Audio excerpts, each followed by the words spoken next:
welcome back to the Fourth and Long-Winded podcast. I'm Cody, and with me is my good friend Dan. Dan, how are you today? I am doing fantastic. How are you, Cody? I can't complain too much. I get to hear your opinion on the top 10 Heisman winners since 2000, correct? The Heisman winning seasons. I'm always interested in hearing your views on this kind of thing and talking about that. So, all right, Cody, you ready to get into the top 10 Heisman winning seasons since the year 2000? Yes, sir. All right, let's start off obviously with number 10. Matt Leinart, USC 2004. This is the national championship winning season for USC. Finished the season with 3,278 total yards and 36 total touchdowns. He was the AP Player of the Year. He was a consensus All-American. He won the Pac-10 Offensive Player of the Year. He was the Walter Camp Player of the Year. He won over 328 total votes over Adrian Peterson. I think when I look back on growing up as a college football fan, I think immediately of this. I was a little too young to really remember Drew Brees and Purdue. So I don't vividly remember watching Drew Brees at Purdue. But these USC teams stand out. I know I mentioned that before. And the Matt Leinart season, and Matt Leinart was my favorite quarterback as a kid. I was like, he's going to be great in the NFL. I was wrong about that. But he was one of the best college quarterbacks of all time, in my opinion. What are your thoughts on Matt Leinart, if anything? Honestly, this is a little bit before my football time. My football journey really probably started in like 2011. Okay. So I've obviously heard of Matt Leinart and know him to not have been that successful in the NFL. This was Pete Carroll, right? Yeah. Yep. Yeah. So, I mean, I know Pete Carroll at USC was quite a success. Yeah, so, it was fun to watch. I imagine this was probably a very fun season. Sticks out in my mind from Matt Leinart. The only highlight that really sticks out in my mind is they were playing Notre Dame, and it was on the goal line, and he was a quarterback sneak, and he didn't make it in at the first time. Reggie Bush came up behind him and pushed him into the end zone. I do know that highlight. Yeah, that's one of my favorites. But let's move on to number 9 on the list. Number 9 is going to be Lamar Jackson, something you're a little bit more familiar with, more recent, 2016 with Louisville. He had over 5,000 total yards, 51 total touchdowns, which was number 2 in the NCAA that year. He was the AP Player of the Year, ACC Player of the Year, consensus All-American, Maxwell Award, Walter Camp. He pretty easily beat Deshaun Watson this year. He's a little bit lower on this list than maybe the numbers should say he is. Basically because Louisville wasn't in the national championship conversation. They weren't even really in the ACC championship conversation. I guess they kind of were, but it was basically because of Lamar Jackson. I remember electric. That's the first thing that comes to mind when I think about Lamar Jackson and Louisville. What about you? I remember this season quite well. I remember watching him in his first game because if you remember, Teddy Bridgewater came before him, and Teddy Bridgewater also was like an exceptional quarterback at Louisville, and at times had been in the Heisman like conversation, and they had been a very good team, and so it was like, all right, what's next? Is this next team going to be very good? And then I can't remember who they played to start off this season. It was the first game, but he threw for like a ton of touchdowns. And it was just like, he was making it seem effortless. Yeah. And that's another good word, effortless. He made everything look effortless. Yeah. And I remember watching that game and just being like, whoa, this team could be really fun. And then I think they lost a game relatively early in the season to an ACC team. I think it might have been to Clemson that year? Maybe. I don't remember. I don't remember the exact, like, the way the season played out, but I remember they lost to Kentucky later in the season, and that's what took them out of the national championship picture. Yeah. Because there was still like the possibility that they could have done something. And then after they lost to Kentucky, I think they lost one more game that year. I think they ended up losing 3 games that year. And I think that's why they weren't in the national championship picture. But I remember watching him and just being excited about him as a player. And especially being a Cincinnati fan, we don't like to see Louisville do well, but now we don't play them anymore. So I was pretty excited for him. All right, let's move on to number 8 on the list. Number 8 is Kyler Murray in 2018 for Oklahoma. 5,300 total yards. He had 54 touchdowns that he was responsible for, rushing and passing. He had 12 rushing touchdowns and 1,000 rushing yards as well. Spoiler alert, Baker Mayfield doesn't make this list. I kind of took Kyler Murray over Baker Mayfield. And it was basically the tiebreaker was that Kyler had a lot more rushing statistics than Baker did. Their seasons passing are pretty similar. Like completion percentage is basically the same, yards, touchdowns. But Kyler edged out Tua to win this award. That was Tua's sophomore season after they won the national championship, where he was really good. But Kyler was just outstanding that year. I remember this being the second quarterback to win the Heisman in 2 years for Lincoln Riley in Oklahoma, and everybody thinking, wow, Oklahoma and Lincoln. Yeah, exactly.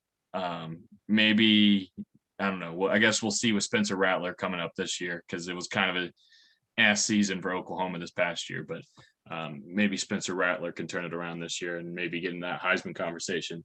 But back to Kyler Murray. I mean, this is just one of the most exciting seasons, I think, in recent memory for college football. One of the most exciting players, a guy who's like, he looks like he's like half the size of just about every other player out there on the field, but he's twice as fast as everybody and has a cannon for an arm. I don't know, just a really exciting player to watch. And this season in particular was just amazing.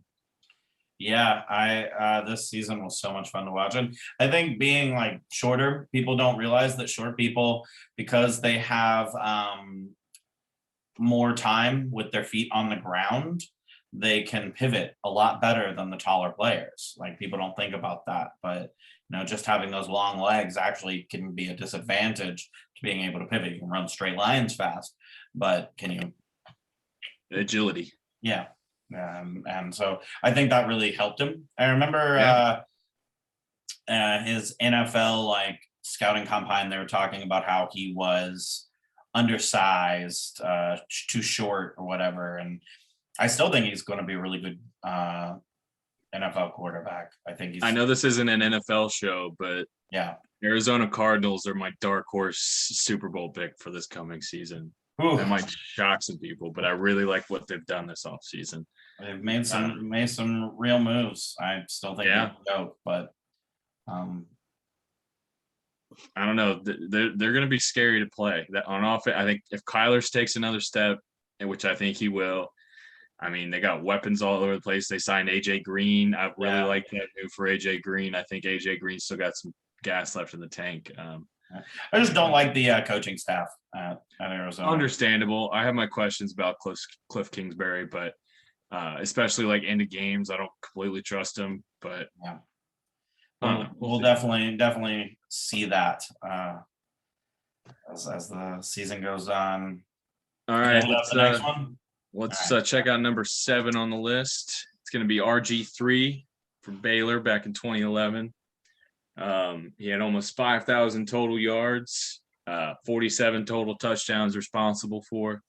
I think the amazing part of this is what really I took into account who the players beat too, like who finished second and third in the Heisman voting that year. And he didn't really edge out Andrew Luck. He beat him by a pretty good margin. And this was Andrew Luck's best college season. So I think that needs to be added into this formula. But I mean, RG3 put Baylor on the map for football. Baylor wasn't a football school. Nobody, I mean, I don't know the records every year, but I can't imagine they were very good ever. So I know I have a little context to this. Okay. Baylor before RG3 had a 50,000 person stadium. And that 50,000 person stadium was cut in half by green tarps. In the Big 12, it was frequently a joke that you go to play Baylor and you would drive towards the green tarp, and literally a quarter of their stadium just went up all the way from the bottom to the top with green tarps. And I want to say for like his last game at home, they had to remove the green tarps. And it was a sellout game. I don't know who they played. I want to say it was Oklahoma. And just a big deal. That was like a huge deal for Baylor fans.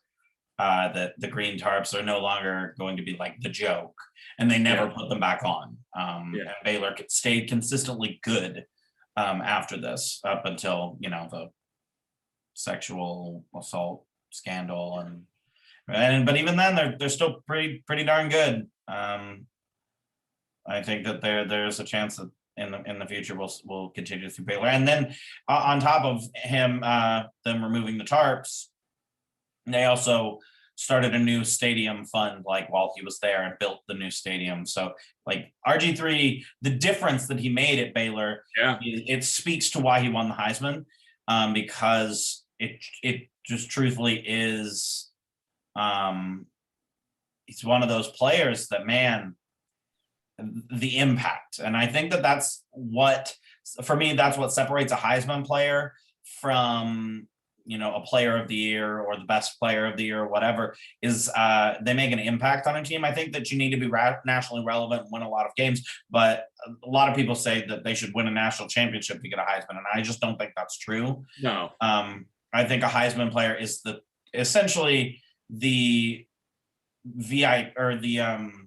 MVP, the most valuable player, and RG3 in that year to Baylor was the most valuable player. It's the difference maker between them going, 2-10 and what they went. I think they ended up winning like 10 games that season. Yeah, I think they went like 11-2 or something like that. Yeah, and honestly, it could have gone the other way without him.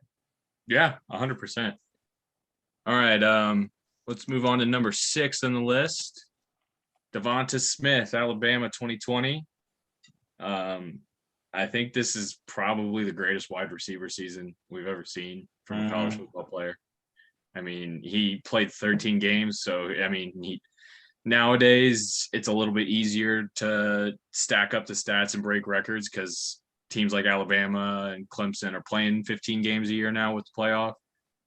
But he played 13 games and set a bunch of records with 25 total touchdowns, over 1,800 receiving yards. I mean, it was just crazy on a weekly basis. I mean, they didn't even have Jalen Waddle the entire season until the last game. So defenses could key in and knew that Devonta Smith was who they were going to on every single play, and yet they still couldn't stop him. And that's bad when you know that someone's going to get thrown the ball and you can't defend it. Yeah, part of that's the Alabama system, but a lot of that is Devonta. I was listening to the Ryan Russillo show, and they were doing their first round insights. They were going over just about every player that's projected to be drafted in the first round. And the guy that he had on, I can't remember his name right now, but he was talking about how another SEC coach about Devonta Smith, how he would they asked him like what makes Devonta Smith so special? Like what is he's not really crazy fast, he's not super athletic, he doesn't have a giant catch radius, nothing like that. And he's like he knew our coverages, like before he'd call out the coverages to the other wide receivers while at the line of scrimmage. So he's just super intelligent and has that work ethic. That football IQ. Yes. If you're calling out the defensive coverages to your fellow wide receivers at the line of scrimmage, that's like a cheat code. Yeah. And Well, I think it speaks to like preparedness for the game. Yeah. And like different sport, but I know that like Kobe was extremely prepared for games. I saw like a little blurb on one of the sports sites this weekend, and I forget who it was, but it was a player in the NBA that I had heard of. And he said, you know, when we would play, I was playing against Kobe and the Lakers one time, and he goes and starts saying random dates to me as he's taking shots right next to me, and I'm guarding him. And I didn't know what the dates were. And I went back later and looked it up, and those were the dates of my cousin's birthdays. And it's like, that's some Michael Jordan stuff. That's the kind of stuff Michael Jordan would do. Yeah. I mean, and that's the kind of thing that it's like, you're ultra prepared. And in basketball, I think basketball is a little bit more of a head game. But like, man, he's calling out coverages in college. Think about how effective that'll help him in the NFL. 100. Yeah, definitely. All right. So that was the arguably the greatest wide receiver season ever. Let's move on to number 5. Sam Bradford, 2008 for Oklahoma. This kind of flies under the radar. This is an Oklahoma. This is the last Oklahoma player. Boomer? Yeah. Hey, Oklahoma's got 3 Heisman. I think they got the most Well, Alabama's tied with them. Never mind. Alabama's got 3 now with. Anyways, this season by Sam Bradford, it is completely underrated, especially like if you think about the time period and the statistics he was putting up in that time period. They're like today's time periods numbers. And I mean, 4,700 passing yards. That's not total yards. That's passing yards. 55 total touchdowns. I think the big kicker on this one, and why he's so high up on this list, is who he beat out to win this Heisman. Yeah. Colt McCoy and Tim Tebow. Colt McCoy, maybe the greatest Texas quarterback. I mean, never mind. Well, I don't know. It's arguable with him and Vince Young. Vince Young's got the national championship, but Colt McCoy's got the career. Like, he's got the years.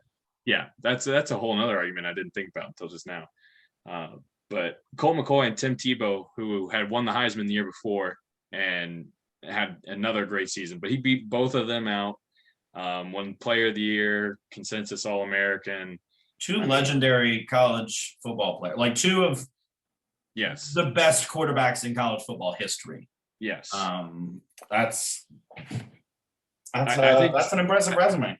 I think Sam Bradford's NFL career has damaged the way we look at his college career a lot in the way of Matt Leinart. How your initial thought of Matt Leinart, he was terrible in the NFL. And that kind of takes away from the greatness that he was in college. And I think Sam Bradford is one of the greatest college quarterbacks that we've ever seen. I think for me, like, I tend to look at college and the NFL differently because they're different games. Yeah. And I think how you play the games, that's how you strategize for the game. It's just different. And sometimes it's effective to, like, you can transfer that. And then there's other times that honestly, these quarterbacks could have been great had they been on a different team. Had they been, had they made one. It's not like Sam Bradford had a terrible NFL. No, exactly. But like, that's the thing about like a lot of these players, like we look at them as if they're these terrible players but like most of these guys, they're Heisman winning quarterbacks. And then guess what? They go to the worst team because they're Heisman winning quarterbacks. Yeah. And then if that team is not able to make anything work for them, then their career in the NFL is looked down upon. One quarterback in particular that I think didn't suffer from that is Tim Tebow. And I always said that, like, I didn't think Tim Tebow was really that bad of an NFL quarterback. He just, like, didn't make a lot of sense in a lot of. He wasn't a quarterback in the NFL. He couldn't throw. Yeah, fair enough. He couldn't throw consistently enough. Fair that enough. was Tebow's big issue. Yeah. All right. I mean, I think if he would have been willing to maybe see even the fullback and the running back was being phased out of what he would be as a running back, I just don't think Tim Tebow was ever an NFL player, honestly. Nope. All right. Let's move on to number 4. And this is one of the most exciting single seasons ever. Cam Newton, for Auburn in 2010. I mean, he won literally everything that you could win this year: national championship, Heisman, Player of the Year, All-American, Maxwell, Walter Camp, like everything. He had 51 total touchdowns responsible for this year, 4,300 yards. He had 20 rushing touchdowns, which I think was the most since Tim Tebow. And he was number 3 in the NCAA that year, number 1 for quarterbacks. And I mean, the number one thing I remember when I think about Cam Newton's year at Auburn was just unfair, honestly, because Auburn's offense that year was Cam Newton, and nobody could stop him. Nobody could tackle him. And that's why they won the national championship. So I kind of think about this in terms of coaches. And Cam Newton is the reason that Gus Malzahn remained employed through this year at Auburn. Well, no. Gene Chizik was the coach for Auburn at that point. And then Gene Chizik, yeah. Oh. Gene Chizik, the one who just got the job at UCF. He was the coach until like 2014. No, that's Gus Malzahn. No, I'm pretty Gus sure. Malzahn's at UCF. Hang on. Now I got to search this. Gus Malzahn has a national championship. Gene Chizik has a national championship. I feel like I'm pretty right on this. Gene Chizik. Yeah, he was head coach of Auburn from 2009 to 2012. Huh. And he was on the national championship team. Okay, yeah. And he just got the job. I'm pretty sure he got the job at UCF. Gene Chizik did. No, I know that one for a fact. Okay. UCF's coach is Gus Malzahn. Okay, yeah, Gus Malzahn, yeah, okay. So Gene Chizik was the head coach during this national championship, and Gus Malzahn is the current coach at UCF, just so we're clear to everybody out there. We get our coaches confused. Especially the 2 Auburn coaches the last 2. I mean, they're pretty much the same if you think about it. True. But yeah, let's get back to Cam Newton and this just stellar season. There's one final thing I wanted to say. I've been talking about who they beat and the fashion that they beat the second place or third place in the Heisman voting, and this is something special. So he was the runaway winner this year. He had 729 first place votes. Second place, Andrew Luck. Guess how many first place votes second place had? I couldn't even tell you. 78. Wow. And he had 2,263 total votes. Second place, Andrew Luck had 1,000. So this was really not close at all.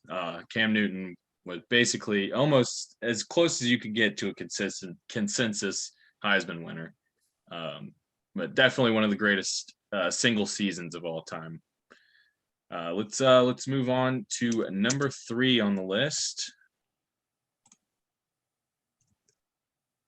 Reggie Bush. Now I know in the comments you're going to say he didn't win the Heisman this year. They vacated it. I don't care. In my heart and in my mind, Reggie Bush will always be the 2005 Heisman winner. I feel like vacating even championships at this point is silly. It's stupid. I mean, I guess Bush actually like gave his Heisman and like he turned it in himself. I'm pretty sure it wasn't like stripped from him. But anyways, this is probably the reason Reggie Bush is like the reason I'm a college football fan, basically. This season and the season before, honestly, 2004, I'm pretty sure he finished like 3rd or 4th in the Heisman voting to Matt Leinart. Yeah. But both of these seasons are two of probably the 2 best running back seasons I've seen personally. Historically, we can argue Barry Sanders and OJ Simpson and some of these great historically college running backs. But in terms of just entertainment and just like not knowing what's going to happen when he touches the ball from play to play, like he could take it 80 yards to the house and make 5 people miss, and it's just going to be a play that literally nobody else can make. He had over 2,200 yards from scrimmage this year, 19 total touchdowns. He was also their punt returner. He had a punt return touchdown. But oh crap, sorry, going back. He won this over Vince Young pretty convincingly, similar to the Cam Newton situation. He actually had more first place votes than Cam Newton. He had 784 to Vince Young's 79. Jeez. Yeah, it's a pretty nuts season. You want to hear his rush yards per attempt? It's got to be like 6 or 7. It's 9. Shit. He averaged 9 Hand yards. him the ball, and you're almost going to get a first down. 9 yards a rush. That's insane. But yeah, this is probably partial as my favorite Heisman winning season of all time. I just couldn't put it at number 1 because these next two are just otherworldly. But this is my personal favorite. Any thoughts on Reggie Bush from you, Cody? Is this just how does it get better? Because I would have had this pretty high. Yeah. All right. Well, it's about to get better with number 2, Tim Tebow. Okay. Tim Tebow, 2007. Up until number 1 on this list, a lot of people consider this the greatest college quarterback season of all time. 23 rushing touchdowns, I believe he had this season. 55 total touchdowns, which was a record until Joe Burrow, I think, broke it 2019. Actually, no. I think it was the Hawaii quarterback, Colt Brennan, who had the touchdown record. That's a throwback. I pulled that name out of nowhere. Colt Brennan. Tim Tebow. He played at number 10's most quirky stadium.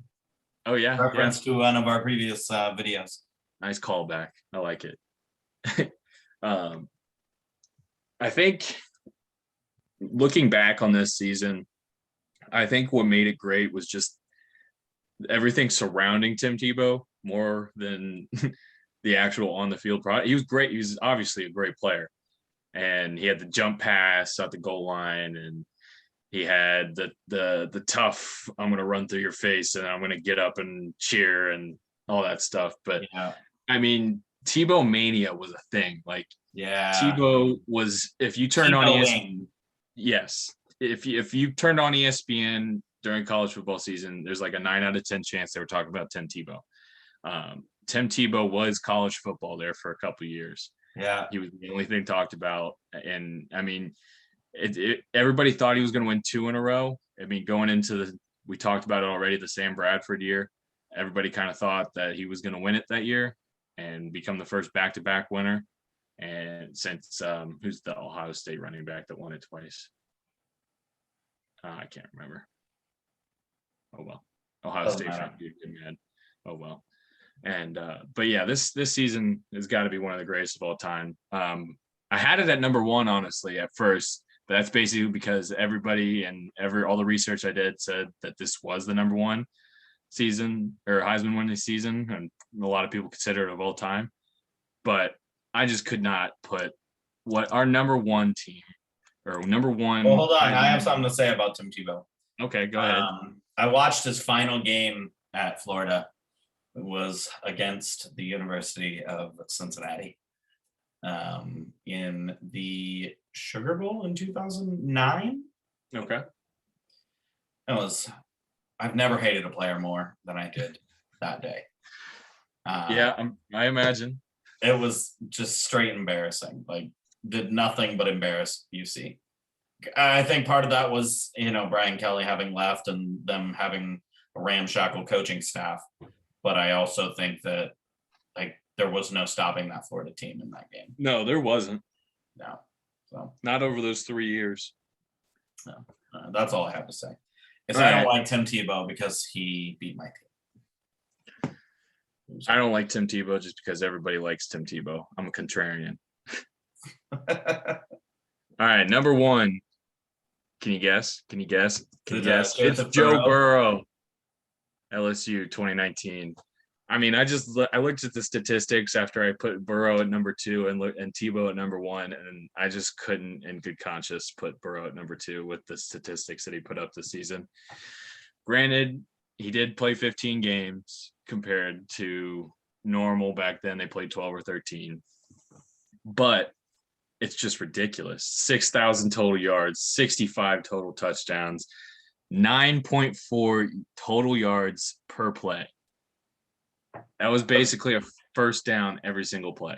Joe Burrow made smoking cigars cool again. Yes, he did. He did. Very much so. He won with the most votes, I think, of all time. I think I read that somewhere. He had 2,600 total votes, 841 first place votes. This is the most dominant victory I could find, at least on this list.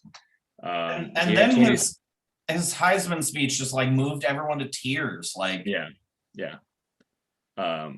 He had 2,600 total votes. Second place was Jalen Hurts with 760 total votes. That's ridiculous, man. He had 841 first place votes. Second place, 12 first place votes. Holy shit. Yes. It was not close. Much like that season for them.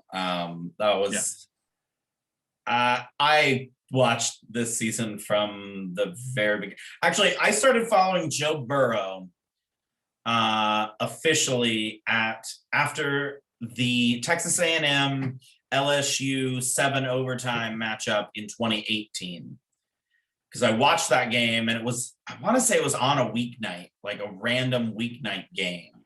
That feels like it was a Thursday or Friday night. Yeah, I think it was a Thursday night game because I had to go to work the next morning. It might have been a Friday because at that time I was working weekends sometimes, but I think it was a Thursday. And I started the game. It was like an 8 p.m. start, something like that. And the game didn't wrap up till like 1 a.m. Yeah. And I just remember watching him play. I'm like, Jesus Christ, is he ever going to miss? Like, yeah. How? He's so good. And then I've actually seen him play in person. I realized I've seen him play in person at Arkansas in college. And it's just, geez, man, he's such a talented player. It's easily the greatest college quarterback season of all time. Like, I don't really care what your argument is against it. I'm going to come back with these numbers and you're going to lose that argument. Yeah, and I think that, at a later date, we'll probably do a conversation about, the greatest football teams, college football teams of all time. And this one, I don't know many other teams that are going to rank much higher. It's gonna be tough. It's gonna definitely be tough. I mean, I keep bringing up these USC teams, but USC 2004 sticks out in my head. Undefeated national championship. There's probably like 4 or 5 fucking Alabama teams we could pick. Yeah, that's an interesting discussion I'm sure we'll have at some point. But yeah, that wraps up our top 10 video. All right, everyone. Thank you all for watching. We hope you enjoyed our content. Our next video will be coming out in the next few days about the state of the conference of the Big Ten East side of the conference. Got some good perspectives on that. If you could like and follow our videos, share it. If you enjoy our content, comment, let us know your questions. If you agree or disagree with anything that Dan put on his list, we'd really appreciate hearing from you. If not, have a great week. Thanks for watching. We'll see you next time.